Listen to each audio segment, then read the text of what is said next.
Custo de vida, emprego e desemprego, cesta básica, tarifas públicas, salário mínimo.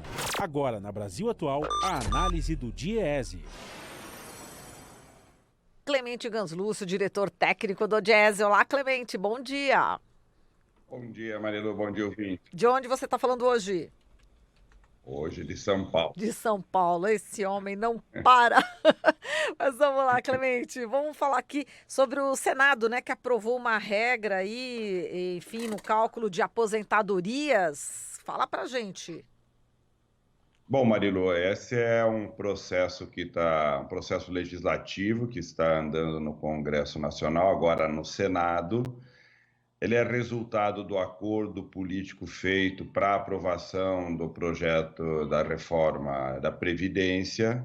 O Senado anunciou que aprovada aquela PEC, aquele projeto de reforma constitucional no âmbito da Previdência Social, iniciaria imediatamente um novo projeto de mudança e de alteração na Constituição sobre aspectos divergentes em relação àquela proposta e, especialmente, um projeto para autorizar que a reforma da Previdência seja feita por estados e municípios no mesmo sentido da reforma da Previdência feita no âmbito da União e para os trabalhadores da iniciativa privada.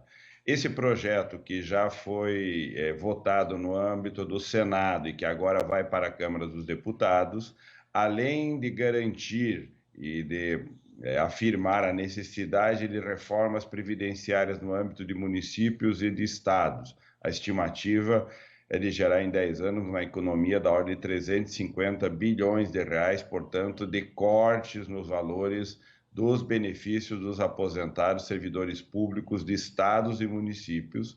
Essa medida traz outras alterações, mudando aspectos que foram aprovados nas regras que já estão em vigor, porque a nova reforma já foi promulgada pelo Congresso Nacional, e essas mudanças se referem, primeiro, a uma nova transição para o cálculo do benefício da Previdência.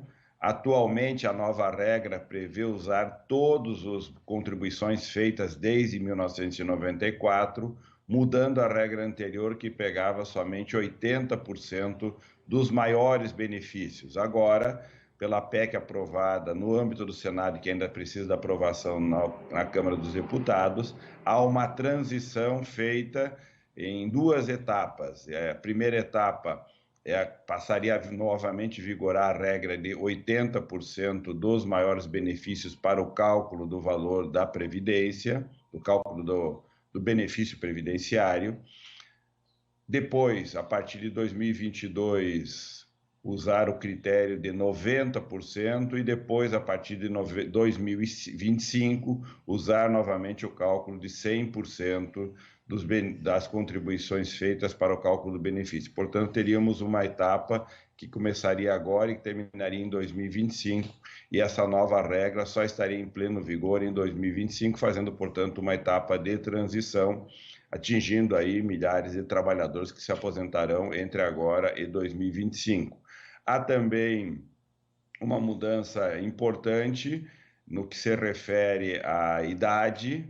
A idade para as mulheres agora passa a ser 62 anos, a idade mínima para a aposentadoria, e ao invés de, como está na regra hoje, crescer 6 meses para chegar aos 62 anos a cada ano, o aumento da idade atual de 60 para 60 anos e meio, 61, 61 e meio, passa a ser feito a cada 2 anos, ou seja, a cada 2 anos crescerá em 6 meses o tempo mínimo exigido em termos de idade para a aposentadoria das mulheres. Portanto, ao invés de no próximo ano já termos um aumento de 60 para 60 anos e meio, isso ocorrerá só no segundo ano, portanto, estendendo por mais um ano o período de cada etapa de crescimento da idade mínima para as mulheres. Um outro elemento importante é que há uma distinção na atual regra aprovada no Congresso, dizendo que aqueles que entram no mercado de trabalho, se foram homens, se aposentarão com no mínimo 20 anos de contribuição, 65 anos de idade, 20 anos de contribuição no mínimo. e as mulheres 62 anos e 15 anos no mínimo de contribuição. A PEC, agora aprovada no Senado e que ainda vai para a Câmara, propõe novamente trazer uma equiparação, também conferindo aos homens 15 anos de contribuição no mínimo para se aposentar, portanto, corrigindo uma grave distorção que criava uma diferenciação, uma desigualdade entre homens e mulheres, aí contra os homens, exigindo para eles 5 anos a mais de contribuição do que para as mulheres. Há também nessa PEC, aprovada no Senado, a oneração, portanto, as exportações no setor agropecuário passarão novamente a fazer contribuições previdenciárias. Era uma isenção que não tinha sentido de que os produtos da agricultura e da pecuária exportados não faziam contribuição para a previdência social. Os trabalhadores alocados nessa produção não tinham do lado da empresa a contribuição previdenciária correspondente. A PEC retoma, portanto, a obrigação de que essas empresas tenham a contribuição previdenciária, mesmo se elas fazem a exportação. E há uma outra medida que não foi aprovada, infelizmente, que é não dar aos trabalhadores que estão com afastamentos com problema de saúde ou a aposentadoria por problemas de saúde, o benefício integral da aposentadoria, somente nos casos de acidente de trabalho, de doença profissional, que esse benefício passa a ser integralizado.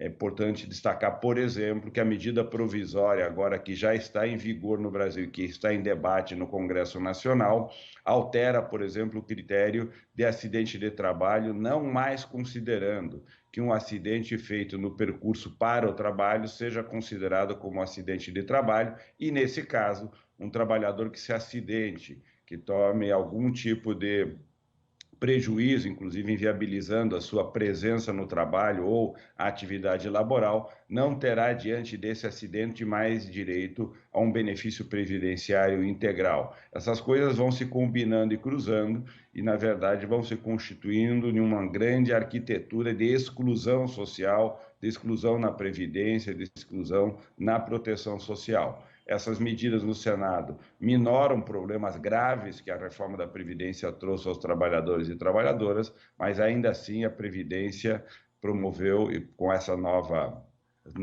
novas regras, profundas mudanças que reduzirão de forma bastante substantiva os valores dos benefícios, afastarão os trabalhadores do acesso à Previdência, limitando, portanto, a proteção previdenciária aos trabalhadores e trabalhadoras no Brasil. Marilu. Perfeito, Clemente. A gente agradece aqui essa sua análise. Um grande abraço para você e até amanhã. Até amanhã. Falamos com Clemente Ganslúcio, diretor técnico do Diese.